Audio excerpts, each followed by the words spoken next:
Hi అండి.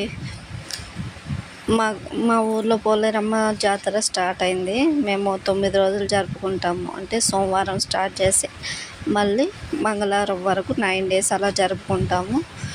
ఇది సోమవారం స్టార్ట్ చేస్తే ప్రతిరోజు ఇలా ఊరేగింపు జరుపుతారన్నమాట. అంటే మా కులంలో ఒకరి ఇంట్లో దేవుణ్ణి పెడతారు. అక్కడి నుంచి ఇలా బిందెలు ఎత్తుకొని ఇలా గుడి వరకు ఊరేగించుకుంటూ వెళ్తారు. ఆ దారి మధ్యలో ఎవరైతే ఉంటారో ఆ ఇళ్ళలో ఉన్నోళ్ళంతా వాళ్ళకి పసుపు నీళ్ళు పోసి హారతి ఇచ్చేసి బొట్టు పెట్టి అలా సాగనంపుతారనమాట గుడి దాకా. అలా ప్రతి ఇంట్లో ప్రతిరోజు చేస్తారు. ఇలా చేయడం ఈ పండగ ఆచారం మా దగ్గర. అయితే ఇక్కడ ఈ పండగ 2 ఇయర్స్కి ఒకసారి చేసుకుంటాము. ఈ పండగకి ఎక్కడెక్కడి నుంచో జనాలు బాగా వస్తారు మా దగ్గరకి. ఎక్కువ విజయవాడ నుంచి, వైజాగ్ నుంచి వస్తారు. ఈ సాయంత్రం వేళలో ఇలా కలశాన్ని ఎత్తుకొని దేవుడి గుడి దగ్గరికి వెళ్తారన్నమాట.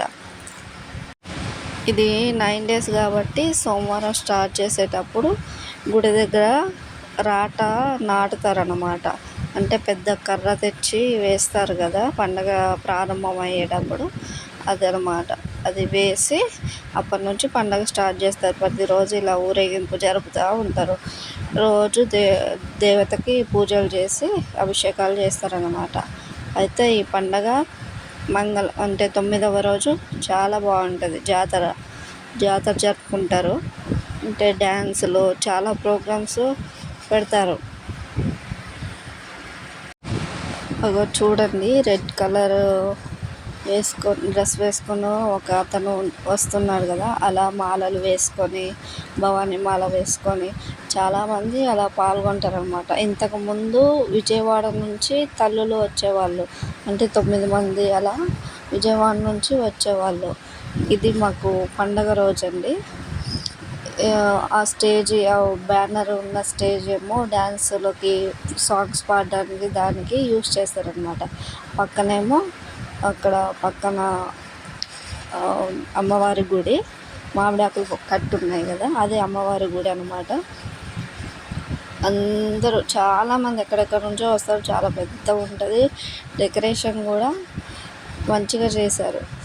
ప్రతిసారి ఏదో ఒక రకంగా హై లెవెల్లోనే చేస్తూ ఉంటారనమాట. ఈసారి కూడా అలానే డెకరేషన్ చేశారు. పక్కన శివపార్వతులు కూడా లైట్ సెట్ పెట్టారు. అయితే ఇది మా అమ్మవారి టెంపుల్. అమ్మవారి దగ్గర పూజ చేస్తున్నాను. చాలా రష్ ఉంటుంది అన్నమాట. వాళ్ళు ఊరేగింపు చేసుకొని, ఈరోజు లాస్ట్ రోజు ఊరేగింపు చేసుకొని ఆ గుడి దగ్గరకు వచ్చిన తర్వాత చాలా రష్ ఉంటుంది. గుళ్ళోకి వెళ్ళలేమన్నమాట. అందుకే వాళ్ళు రాకముందే మేము వెళ్ళేసి అమ్మవారికి పూజ చేస్తున్నాము. అమ్మవారికి మేము ఏమేమి పెడతాము అంటే చీర పెడతాము, గాజులు, బొట్టు. ఖచ్చితంగా ఇంటి దగ్గర నుంచి వేపాకులు తీసుకొచ్చి అమ్మవారి దగ్గర పెట్టాలన్నమాట. అమ్మవారికి వేపాకులు అంటే చాలా ఇష్టం.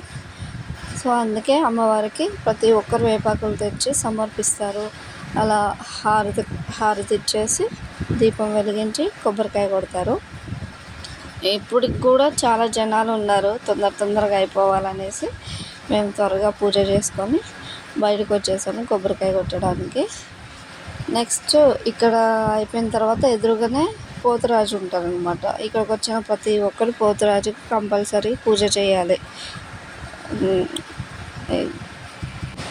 ఈరోజు ప్రోగ్రాం చాలా పెద్దగా ఉంటుంది కాబట్టి ఇంకా నెక్స్ట్ డే మేకల్ని తీసుకొని ప్రతి ఇంటికి వస్తారు. ఇంటికి తీసుకొస్తే ఆ మేకకి పలహారం వండి పెడతారనమాట. ప్రతి ఇంట్లో కూడా వచ్చేసి పలహారం తినేసి మేక అంటే ఇల్లు తొక్కడం అన్నమాట. అమ్మవారు ఇల్లు తొక్కడం అని అంటారు. అలా వచ్చేసి తీసుకొని వెళ్తారు. ఇగో చూడండి, అక్కడ పోతురాజు ఉన్నారు. పోతురాజు కూడా కంపల్సరీ ప్రతి ఒక్కరు పూజ చేయాలి. నార్మల్ టైంలో వచ్చినా కూడా గుడికి అమ్మవారికి పూజ చేసిన తర్వాత పోతురాజుకి పూజ చేయాలి. ఇది అందరి దగ్గర ఉన్న ఆచారమే. అయితే మేకని తీసుకొస్తారని చెప్పాను కదా, ఆ మేకని ఊరంతా ఊరేగించిన తర్వాత ఒక్క మేకే కాదు, అమౌంట్ని బట్టి 3-4 మేకలను అలా కొంటారనమాట. చాలా ఖర్చుతోటే కూడుకున్న పని. అందరం డబ్బులు వేసుకొని చేసుకుంటాము మా కులం అంతా. ఇలా మేకని తీసుకొచ్చి ఆ మేకని ఆ నెక్స్ట్ డే అమ్మవారి దగ్గర బలిస్తారనమాట. బలించి ప్రతి ఇంటికి కర్రీ పంపిస్తారు.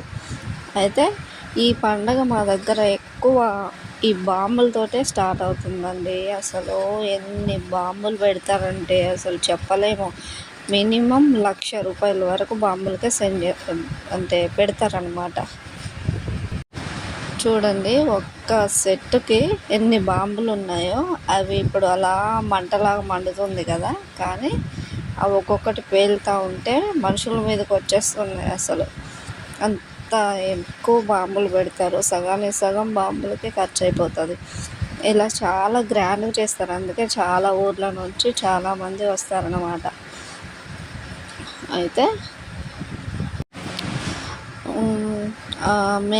మేక అయిపోయిన తర్వాత ఈ మంగళవారం నైటే తెల్లారి జామున 3-4 గంటలకు అట్లా కోళ్ళు కోస్తారనమాట. మా దగ్గర ఆచారం అది.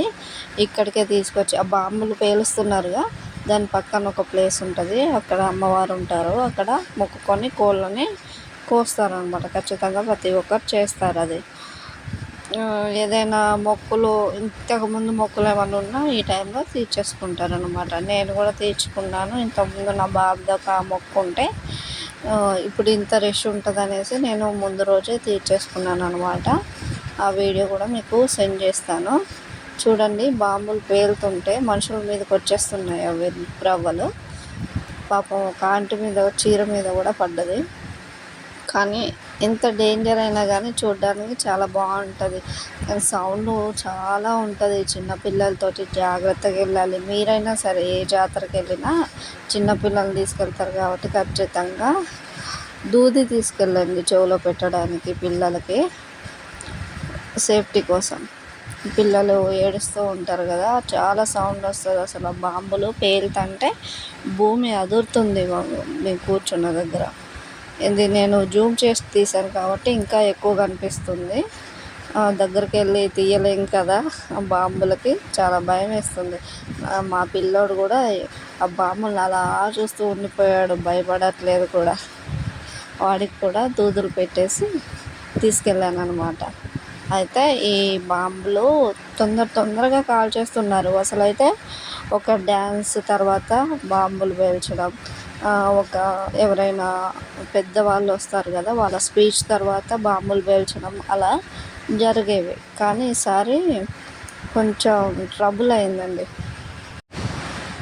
చాలా ఆశతోటి ఎక్కడెక్కడి నుంచో వచ్చారు చూడ్డానికి. కానీ ఈసారి సగంలోనే ఆగిపోయింది పండగ. చిన్న గొడవ అయిందనమాట. అందుకే బాంబులు వేస్ట్ అవుతాయి, అలా కట్టేశారు కదా, ఆ బాంబులన్నీ వేస్ట్ అవుతాయి అనేసి తొందరగా పేల్చేస్తున్నారు. అసలు ఎప్పుడూ కూడా ఇలా చేయలేదు. డ్యాన్సులకే సగానికి సగం టైం అయిపోతుంది తెలుసా. 12 అయితే మిడ్నైట్. అప్పటి వరకు కూడా అమ్మాయిలు అబ్బాయిలు అందరూ డ్యాన్స్ చేస్తారు. మంచిగా ఎంజాయ్మెంట్గా ఉంటుంది జాతర. కానీ ఈసారి చాలా డిసప్పాయింట్ అయ్యాము. చిన్న గొడవ వల్ల జాతర ఆపేయాల్సి వచ్చింది. బాంబులు అందులో ఒకటి వర్షం పడుతుంది, ఒక సైడు సన్న చినుకులు స్టార్ట్ అయ్యాయి. ఇంకా బాంబులన్నీ వేస్ట్ అవుతాయని ఇలా పేల్చేస్తున్నారు. ఈత చెట్టు అనేసి, నాగుపాము అనేసి చాలా రకాలుగా పెట్టారు బాంబులు. అన్నీ పేల్చేస్తున్నారు ఒకేసారి.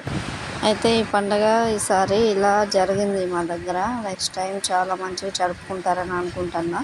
లాస్ట్ టైం కూడా చాలా మంచిగా జరిపారు. డ్యాన్సులు అనేసి నెక్స్ట్ డే మేకల్ని ఇంటికి తీసుకురావడం కానీ, ఊరేగింపు కానీ, అమ్మవారి ఊరేగింపు కానీ, బాంబులు కానీ ప్రతీది ఏది మిస్ అవ్వకుండా చేశారు. ఓకే అండి, నెక్స్ట్ టైం మరో వీడియోలో కలుసుకుందాం. వీడియో నచ్చితే లైక్ చేయండి, షేర్ చేయండి, తప్పకుండా సబ్స్క్రైబ్ చేసుకోండి.